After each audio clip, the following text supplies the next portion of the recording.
హర్షసాయి గొడవ అంటే ఒకటి, హ్మ్. ఎవరైనా సరే మార్కెట్ ఎకానమీలో ఉన్నాం మనం. మనిషే సరుకుగా మారిపోయిన ఒక సందర్భం ఇది. మనిషిని మనిషిగా చూడకుండా సరుకుగా చూస్తున్నటువంటి పరిస్థితి. ఈ ధోరణిలోనే వ్యవహరిస్తున్నారు. నీకిది మాకది అనే మాట ఎందుకు వస్తోంది అంటే, నీకు నేను ఈ ఫేవర్ చేశాను కాబట్టి నువ్వు నాకు ఈ ఫేవర్ చెయ్యి అని ఎలా అడగగలుగుతున్నారు ఓపెన్గా? ఇది ఒకప్పుడు ఎలా జరిగేది ఇండస్ట్రీలో? ఇది ఈరోజు కొత్తగా వచ్చింది కాదు, మార్కెట్ ఎకానమీ వచ్చాక వచ్చింది కాదు. మార్కెట్ ఎకానమీ లేని రోజుల్లో కూడా నడిచింది. ఏం నడిచింది అంటే, నీకు అవకాశం కావాలంటే అనే బుల్డోజ్ చేయటం అనేది జరిగింది. వశపరుచుకోవటం అనేది ఎప్పుడూ ఉంది. అయితే ఇప్పుడు జరుగుతోంది ఏంటంటే, వీళ్ళు యాక్టివ్గానే ఉన్నారు, వాళ్ళు యాక్టివ్గానే ఉన్నారు. అవకాశం ప్రధానము తప్ప మిగిలిన విషయాలు కాదు. కెరియర్ గెలుచుకోవడానికి ఏం చేసినా తప్పు లేదు అనేటువంటి ఒక మార్కెట్ వేదం, పరుగు పందెం వ్యవస్థలో ఉన్నాం మనం. మార్కెట్ ఎకానమీ అంటేనే పరుగు పందెం వ్యవస్థ. నువ్వు ఎలా వెళ్ళావు అన్నది కాదు ముఖ్యం, సక్సెస్ అయ్యావా లేదా అన్నది మాత్రమే ముఖ్యం అనేది వేదం. మార్కెట్ వేదంలో మొదటి వాక్యం అది. సో మీరు రోడ్డు మీద వెడుతుంటే, గతంలో ఎలా ఉండేదంటే, ఒక వెహికల్ వేగంగా వెడుతుంటే పక్కవాడు కొంచెం స్లో చేసి పక్కకి ఆగేవాడు, ఒక్కొక్కసారి ఆపేసేవాడు వాళ్ళకి దారిచ్చి. ఒక అండర్స్టాండింగ్తో నడిచేది వ్యవస్థ. ఇప్పుడు అలా ఉండదు, అలా లేదు. మీరు రోడ్డు మీద వెహికల్తో ట్రావెల్ చేస్తున్నప్పుడు ఎవరి కోసము ఆగరు. యూటర్న్ దగ్గర యూటర్న్ చేసుకునేటువంటి వాహనాల కోసం అటునుంచి వచ్చే వాహనాలు వెసులుబాటు ఇవ్వవు. నువ్వు వెసులుబాటు చూసుకుని వెళ్ళాలి, నీ బాధ్యత అది. మేము నీకోసం ఆగం, ఎవరు దేనికోసం ఆగదు.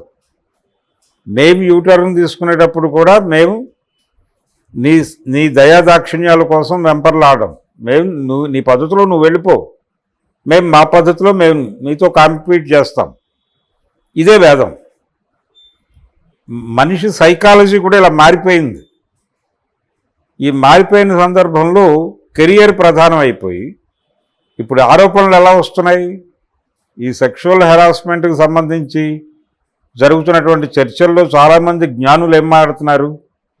అమ్మాయిలు ఎలా ఉన్నారండి, వాళ్ళే ఇలాంటివి ప్రమోట్ చేస్తున్నారు, ప్రవోక్ చేస్తున్నారు, అసలు టార్గెట్ చేస్తున్నారు. ఈవెన్ జానీ మాస్టర్ కేసులో కూడా ఆవిడ ఎస్టాబ్లిష్ చేయదలుచుకుంది అదే కదా, సుమలత గారు. వాళ్ళు కెరియర్ కోసం ఏం చేయడానికైనా సిద్ధపడి వచ్చారు. వాళ్ళ మదర్ అమ్మాయిని రెగ్యులర్గా బ్రెయిన్ వాష్ చేసి పంపించేది. నువ్వెవరో ఒక ఇద్దరిని సినిమా పెద్దల్ని వశీకరించుకుని వశపరుచుకుని తద్వారా నువ్వు పెద్ద హీరోయిన్ అయిపోవు అని వాళ్ళ మదర్ రోజు ఆవిడని పుష్ చేసి పంపించేది. అందులో భాగంగానే మేము ఆ వల్ల పడ్డామనేది ఎస్టాబ్లిష్ చేయదలుచుకుంది ఆవిడ మాట్లాడింది ఆవిడ ఇంటర్వ్యూల్లో. సో ఆడపిల్లల్ని టార్గెట్ చేయటం అనే ప్రోగ్రాం ఇలా నడుస్తుంది. ఒకవైపు నైతిక కోణంలో, నైతిక ధార్మిక కోణంలో ఇదొక ప్రోగ్రాం ఉంది. అంటే ప్రస్తుతం ఆడపిల్లలు యాక్టివ్గా ఉన్నారు, చూజీగా ఉన్నారు, అవకాశాల కోసం పరుగులు పెడుతున్నారు, ఏం చేయడానికన్నా సిద్ధపడుతున్నారు. ఓకే, ఈ ఏం చేయడానికన్నా సిద్ధపడుతున్నారు అనే దగ్గర ఏం చేసినా భరిస్తారు అనేది కాదు కదా సెన్సు. ఆ ఏం చేసినా భరిస్తారు అన్నప్పుడు అని ఓవర్ యాక్షన్ చేసినప్పుడు వాళ్ళు రియాక్ట్ అయ్యే ప్రమాదాలు ఉంటాయి. అలా రియాక్ట్ అయిన కేసులో ఇవన్నీ. జానీ మాస్టర్ కేసును, ఈ హర్షసాయి కావచ్చు, 100 వస్తాయి ఇలాంటివి. అంటే ఇది ఎలా జడ్జిమెంట్లు ఇస్తున్నారు జనాలు బయట? ఆ అమ్మాయి ఏది జానీ మాస్టర్ కేసులో ఇంతకాలం భరించి ఇప్పుడు ఎందుకు వెళ్ళింది కోర్టుకి అంటే, దీని వెనకాల ఎవరైనా ఉన్నారా అంటే, ఆ అమ్మాయికి మానసికంగా స్థైర్యము ధైర్యము ఇప్పుడు చిక్కుండొచ్చు, లేదు సర్దుకుపోతూ వెళుతున్నటువంటి పరిస్థితుల్లో ఇక సర్దుకు పోలేని జంక్షన్కి వచ్చి ఉండొచ్చు. ఆ జంక్షన్ దగ్గర రిఫ్ట్ వచ్చేసి బయటకు వచ్చేసి పూర్తి స్థాయిలో అటాక్ చేద్దామని ప్రయత్నం చేసి ఉండొచ్చు. తప్పేం లేదు కదా. ఎప్పుడు బరస్ట్ అయింది అనేది వేరే విషయం. ఆ అమ్మాయి ఏం చేసింది? బరస్ట్ అయ్యి వెళ్ళి కేసు పెట్టింది. అంతకు మించి మనుషుల్ని పెట్టి అతన్ని చంపించే ప్రయత్నం చేయలేదు కదా. వెళ్ళి కేసు పెట్టింది గౌరవప్రదంగా, కోర్టు జరుపుతుంది కదా, విచారణ దర్యాప్తు జరుగుతుంది కదా. అది ఇప్పుడు జరుగుతుందా, 5 ఏళ్లకు తేలుతుందా అనేది వేరే విషయం. 10 ఏళ్లకు కూడా తేలొచ్చు. జగన్మోహన్ రెడ్డి గారి మీద కేసులు 15 ఏళ్ల నుంచి అతిగతి లేవు. కాబట్టి ఈ కేసు ఎప్పుడు తేలుతుందో గ్యారంటీ లేదు. తేలిన రోజున ఒకవేళ ఈ అమ్మాయి బాధ్యత కేసు పెట్టడంతో అయిపోలే, ప్రాసిక్యూషన్కి కావాల్సిన సాక్ష్యాధారాలన్నీ ఇవ్వాల్సిన బాధ్యత ఈ అమ్మాయిదే. అలాగే డిఫెన్స్ లాయర్ని పెట్టుకోవడంతో ఆయన బాధ్యత తీరిపోలే జానీ మాస్టర్ది. తన ఆర్గ్యుమెంట్ని బలపరిచేటువంటి సాక్ష్యాధారాలు డిఫెన్స్ లాయర్కి ప్రొవైడ్ చేయాల్సిన బాధ్యత అతందే. ఈ సాక్ష్యాధారాలన్నీ కోర్టు ముందు పెడితే వీటిలో మెరిట్స్ చూసి ఓ జడ్జిమెంట్ ఇస్తాడు ఆయన, జడ్జి గారు.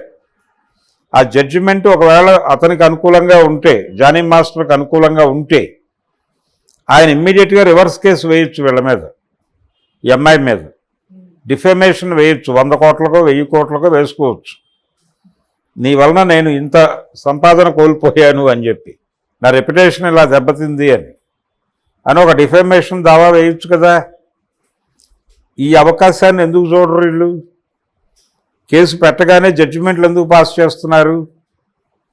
తప్పు కదా ఇది. కోర్టుని ఉల్లంఘించడం కదా, కోర్టుని అగౌరవపరచడం కదా. ఈ యాంగిల్లో ఎవరూ ఆలోచించరు. ఎవరి పద్ధతిలో వాళ్ళు స్పందించేసి జడ్జిమెంట్లు పాస్ చేయటం అనేది ఒక కల్చర్గా మారిపోయింది.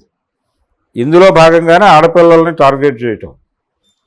ఇది వాళ్ళు ఓపెన్ కాంపిటీషన్లోకి వచ్చారు కాబట్టి దేనికైనా ఓకే చెప్తారు అని అనుకుని బిహేవ్ చేయటం తప్పు. అలా ఓవర్ యాక్షన్ చేసినటువంటి ఎపిసోడే హర్ష సాయిది. డెఫినెట్గా అంటే ఇప్పుడు అమ్మాయి బరస్ట్ అయిన విషయము, తను కంప్లైంట్ చేసిన విషయంలో వాస్తవం లేదు అని అనుకోవాల్సిన అవసరం లేదు. ఎక్స్‌ప్లాయిటేషన్ అనేది జరుగుతోంది. అంటే అవకాశాన్ని వినియోగించుకోవటంగా మారుతున్నారు వాళ్ళు. ఇలా అవకాశాలని వినియోగించుకునే కార్యక్రమంలో భాగంగానే ఆ అమ్మాయి అంటే తను ఆ సినిమా ప్రమోషను, దాని తాలూకా హక్కులు నాకు ఇచ్చేయాలి, ఈ రకమైనటువంటి రకరకాల వేధింపులకి పాల్పడి ఉండొచ్చు. అంటే దొరికిన అవకాశాన్ని వినియోగించుకొని వాడు మార్కెట్ ఎకానమీ ప్రకారం ద్రోహిగా మిగిలిపోతాడు, లూజర్గా మిగిలిపోతాడు అని అభిప్రాయంతో ఓవర్ యాక్షన్ చేసి ఉండొచ్చు. చేస్తున్నారు, చాలామంది చేస్తున్నారు. కనిపించని చాలా దారుణాలు జరుగుతున్నాయి. బయటకు తెర మీదకు వస్తున్నవి చాలా తక్కువ, తెర వెనుక చాలా జరుగుతున్నాయి, చాలా అఘాయిత్యాలు జరుగుతున్నాయి. చాలామంది జీవితాలని నలిపి నాశనం చేస్తున్నారు. కాబట్టి హర్షసాయి ఇష్యూ పెద్ద ఆశ్చర్యపోవాల్సిందేం కాదు. డెఫినెట్గా ఇలాంటి వాళ్ళని, అంటే నా అభిప్రాయం అయితే ఈ సెక్షువల్ హెరాస్మెంట్స్ అనేది ప్రతి చోట జరుగుతోంది. ఇది సినిమా ఇండస్ట్రీలోనూ, లేకపోతే మీడియా ఇండస్ట్రీలోనూ, లేకపోతే ఐటీ ఇండస్ట్రీకో పరిమితమైంది కాదు. ఇది ప్రతి చోట ఉంది. ఈ ప్రతి చోట ఉంది కాబట్టి ఇప్పుడు ఫ్యామిలీ కోర్టులు ఎలాగైతే స్పెషల్గా పెట్టారో అదే పద్ధతిలో వర్క్ ప్లేస్లో సెక్షువల్ హెరాస్మెంట్స్ కేసులు మాత్రమే టేకప్ చేసేటువంటి ఒక వ్యవస్థ ప్రతి ఊళ్ళోనూ కనీసం ఒక కోర్టు ఉండాలి. ముఖ్యంగా కాస్మోపాలిటన్ లేకపోతే మెట్రోపాలిటన్ సిటీస్లో అయినా ఉండాలి. ఉంటే ఏమవుతుందంటే, దీనికి చట్టం వచ్చిందే ఈ మధ్య 2013లో ఎప్పుడో వచ్చింది అది. కాబట్టి చట్టం తీసుకొస్తే పని అయిపోదు, దాన్ని అమలు చేయటానికి ఇప్పుడు ప్రతి 10 మంది ఉద్యోగులు ఉన్నటువంటి ప్రతి ఆఫీస్లోనూ ఒక కమిటీ ఉండవలను అని కూడా ఉంది దానిలో, చట్టంలో. ఎన్ని ఆఫీసుల్లో ఉంది కమిటీలు? ఎవరా కమిటీలో ఉంటున్నారు? ఎవరికి చెప్పుకోవాలి వెళ్ళి? సినిమా ఇండస్ట్రీ వాళ్ళు ఈ మధ్య దాకా ఇప్పటికీ మాట్లాడుతున్నారు, రెడ్ బాక్స్లో మీరు కంప్లైంట్ పడేయండి, మేము చూసుకుంటాం, వాళ్ళ తాట తీసేస్తామని. ఏమీ తీయరు. సమన్ చేసే పవర్ లేదు వాళ్ళకి. సమన్ చేస్తే రావాలి అని ఉంది, కానీ సమన్ చేస్తే రాకపోతే తీసుకొచ్చి నించోబెట్టే మెకానిజం లేదు. అందుకని ఒక స్పెషల్ కోర్టు కావాలి. స్పెషల్ కోర్టులో ఈ రెడ్ బాక్స్లో పడిన పిటిషన్ ఇమ్మీడియట్గా అక్కడికి ఫార్వర్డ్ చేసి, ఇది మాకు వచ్చినటువంటి కంప్లైంట్, దీని మీద చర్యలు తీసుకోమని వీళ్ళు ఒక కవరింగ్ లెటర్ రాస్తే, దాని మీద ఆ కంప్లైంట్లో ఎవరి పేరైతే మెన్షన్ చేశారో ఫిర్యాదుదారు, వాళ్ళని ఇమ్మీడియట్గా సమన్ చేసి అరెస్ట్ చేసి తీసుకొచ్చి బోన్లో నిలబెట్టేటువంటి మెకానిజం కోర్టుకు ఉంటుంది. సో ఆ మెకానిజం ఉన్నటువంటి స్పెషల్ కోర్టులు వస్తే తప్ప ఈ గోళ తగ్గదు. ఓకే. అలా ఫాస్ట్ ట్రాక్లో క్రైమ్ విచారించి ఇమ్మీడియట్గా శిక్షలు పడిపోతే కొంత ఈ అగ్రెసివ్నెస్ తగ్గుతుంది. అప్పటికీ జరగచ్చు. ఇప్పుడు చాలామంది సినిమా వాళ్ళు ఏం మారుతున్నారు ఇప్పుడు కొత్తగా, ఇది రెగ్యులర్ ప్రొడ్యూసర్లు చేయరండి, ఇలాగా రెగ్యులర్ ప్రొడక్షన్ హౌసెస్లో ఇలాంటివి జరగవు, వాళ్ళు ఇలాంటివి జరగనివ్వరు. ఇవి ఇలాంటి యాక్టివిటీస్ చేయటం కోసమే, అంటే అమ్మాయిల్ని వాడుకోవచ్చు అనే ఉద్దేశంతోనే సినిమాలు తీయడానికి వచ్చేవాళ్ళు కొంతమంది ఉంటారు, వాళ్ళు చేస్తారు ఇలాంటి పనులు. దానివల్ల మా ఇండస్ట్రీకి చెడ్డ పేరు వస్తుందని మారుతున్నారు కొంతమంది ఛాంబర్లో పెద్దలు. అది తప్పే, అది రాంగ్ ఆర్గ్యుమెంటే. అంటే మీరు అడ్మిట్ చేస్తున్నారు మా దగ్గర జరుగుతున్నాయి. ఇంకోవైపు ఇంకొంతమంది సినిమా పెద్దలు ఏం మాట్లాడుతున్నారు, జరుగుతాయి కానీ మేము ఇంటర్నల్గా మాట్లాడి సాల్వ్ చేసేస్తాం, పరిష్కారం అయిపోతున్నాయి కేసులు అని చెప్తున్నారు. పరిష్కారం అవుతున్నాయంటే సెటిల్మెంట్ చేస్తున్నారు మీరు. ఆ సెటిల్మెంట్లో ప్రెజర్ ఉంటుంది. అంటే మీరు తొందరపడి టోన్ రైజ్ చేయకండి, దీనివల్ల మీ భవిష్యత్తు అంధకారం అయిపోతుంది, జరిగింది ఏదో జరిగిపోయింది, ఇది ఎక్కడా మాట్లాడకండి, మౌనంగా ఎవరి పని వారు చేసుకోండి, ఏం కాదు, మీకు భరోసా ఉంటుంది, వీళ్ళకి భరోసా ఉంటుంది అని ఒక సెటిల్మెంట్ అనే పదంలోనే ఒక నిర్బంధం ఉంటుంది. అది అర్థం చేసుకోకుండా సెటిల్మెంట్లు చేసేస్తున్నామేమని మారుతున్నారు. అంటే వీళ్ళు అడ్మిట్ చేస్తున్నారు వీళ్ళకి తెలియకుండా, అన్కాన్షియస్గా ఇలాంటివి జరుగుతున్నాయి ఇండస్ట్రీలో. ఇలా చట్టము దీనికి సంబంధించిన ప్రాథమికమైన జ్ఞానం కూడా లేకుండా వ్యవహరించడం వలన ఇలాంటి దారుణాలు జరుగుతున్నాయి. కాబట్టి దీనికి సంబంధించిన అవేర్నెస్ క్లాసెస్ పెట్టాలి. అది ఎలాగూ చేస్తారని నేను అనుకోను, కానీ కనీసం ఒక స్పెషల్ ఫాస్ట్ ట్రాక్ కోర్టులు ఉన్నా కానీ కొంతమేరకు ఇలాంటి దారుణాలు అరికట్టడానికి అవకాశం ఉంటుంది. లేకపోతే చాలా దారుణంగా ఉంది పరిస్థితి. పైగా ఆడపిల్లలను టార్గెట్ చేయడం అనేది చాలా ఎక్కువైపోయింది ఈ మధ్యకాలంలో. దీనికి రకరకాల కారణాలు, పర్టికులర్గా పోటీ రంగంలో ఆడపిల్లలు చాలా అగ్రెసివ్గా ఉన్నారు అవకాశాలు అందిపుచ్చుకోవటంలో. అది ఆ కాంపిటీషన్లో వాళ్ళతో కాంపీట్ చేయటం దగ్గర మగపిల్లల్లో ఒక రకమైనటువంటి ద్వేషభావం పెరుగుతోంది. ఇది ప్రమాదకరంగా మారుతోంది. అవకాశం దొరికితే ఏదైనా చేయడానికి సిద్ధపడిపోయే సైకలాజికల్ ఇంబ్యాలెన్స్ అనేది వచ్చేస్తుంది ఫీమేల్ సెక్టార్లో. అది మనకి సినిమాల విజయంలో కూడా కనిపిస్తుంది. బేబీ సినిమా సక్సెస్కి అదే కారణం, RX 100 సక్సెస్కి అదే కారణం. ఫిమేల్ మీద మేల్ యూత్లో ఉన్నటువంటి పోగుపడిపోయినటువంటి కొన్ని దుర్మార్గపు ఆలోచనలకి ఉద్దీపన కలిగించిన ఇలాంటి సినిమాలు. అందుకని ఆ సినిమా థియేటర్స్లో ప్రధానంగా మేల్ యూతే ఉండేవాళ్ళు ఆ సినిమాలు ఆడిన రోజుల్లో.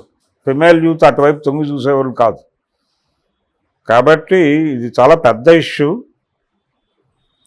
అన్ని వైపుల నుంచి హ్యాండిల్ చేయాల్సినటువంటి వ్యవహారం.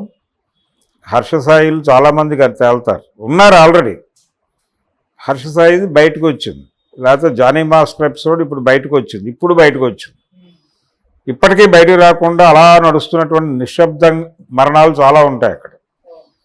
ఆ నిశ్శబ్ద మరణం జరిగిన తర్వాత 20 ఏళ్ల నుంచి ఇలా చేస్తున్నాడట అంటే అప్పుడే చెప్పొచ్చు కదా అని మాట్లాడతారు మళ్ళీ జ్ఞానులందరూ.